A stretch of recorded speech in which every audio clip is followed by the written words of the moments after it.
গাইঘাটায় এবার চাকরি দেওয়ার নাম করে তৃণমূল নেতাকে গণধলাই। মূলত যারা টাকা পাবেন তারাই সেই তৃণমূল নেতার বাড়িতে গিয়ে চড়া হয় এবং তৃণমূল নেতাকে বেধড়ক মারধর করে, চোর চোর স্লোগান ওঠে, এমনকি ডিম ছোড়াও হয়। খবর পেয়ে ঘটনাস্থলে যায় গাইঘাটা থানার পুলিশ, সেই তৃণমূল নেতাকে গিয়ে উদ্ধার করে নিয়ে আসে থানায়। ওই আমার ছেলের চাকরির জন্য টাকা দিয়েছিল আমাকে, 80,000 টাকা দিয়েছিল। ও বললো যে ঠিক আছে আমি চাকরি করায় দেবো, তোমার টাকা দাও, তা আমি চাকরি করে দেবো। অনেকবার গেছি, এখন সব বলছে যে আমি টাকা কোথার থেকে দেবো, আমার কাছে এখন টাকা পয়সা নেই, আমি কোথার থেকে দেবো। প্রশ্ন উঠছে, রাজ্যে একের পর এক অভিযোগ উঠছে এই তৃণমূল নেতাদের বিরুদ্ধে। বিভিন্ন জায়গায় আমরা দেখছি যে তোলাবাজি, হুমকি, বিভিন্নভাবে টাকা নেওয়ার অভিযোগ উঠছে।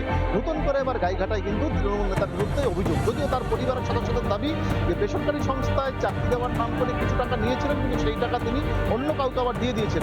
হ্যাঁ নিয়েছে, মিথ্যে কথা বলবো না তো, আমরা তো স্বীকার করেছি। মানুষের না 4টে বস্তু ছেলে, তাও তো কোম্পানির ভিতর সরকারি চাকরি তো আর এখন কেউ দিতে পারে না, পারে।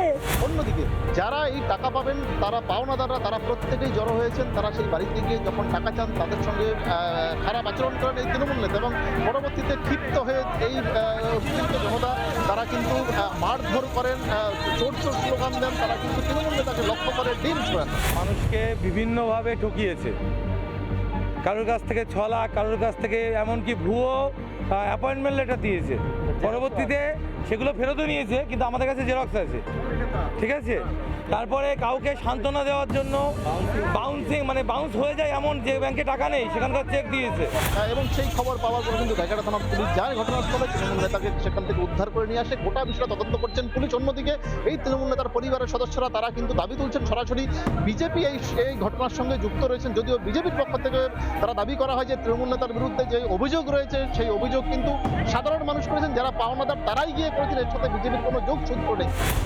এখানে আমার ছেকাটিতে তৃণমূলের যুব নেতা ছিল, বিভিন্ন মানুষের কাছে চাকরি দেওয়ার নাম করে বহু টাকা তুলেছে। আমার ছেকাটি কোনো দুর্নীতির সাথে আমরা আপোষ করতে রাজি নাই। ঘটনা হচ্ছে টাকা যেভাবে নিয়েছে, ও জমি বিকুক, বাড়ি বিক্রি করে যা করুক, টাকা ওকে পরিষ্কার পরিশোধ করতে হবে। একদিকে যেমন পুলিশ তদন্ত করছেন, অন্যদিকে যেই তৃণমূল নেতা তার পরিবারের যেমন অভিযোগ, পাল্টা কিন্তু বিজেপিও কিন্তু সরব হয়েছেন। তবে এখন দেখার শেষ পর্যন্ত কতটা অভিযোগ সত্য রয়েছে সেই বিষয়টা কিন্তু তদন্ত করছেন গাইঘাটা থানার পুলিশ।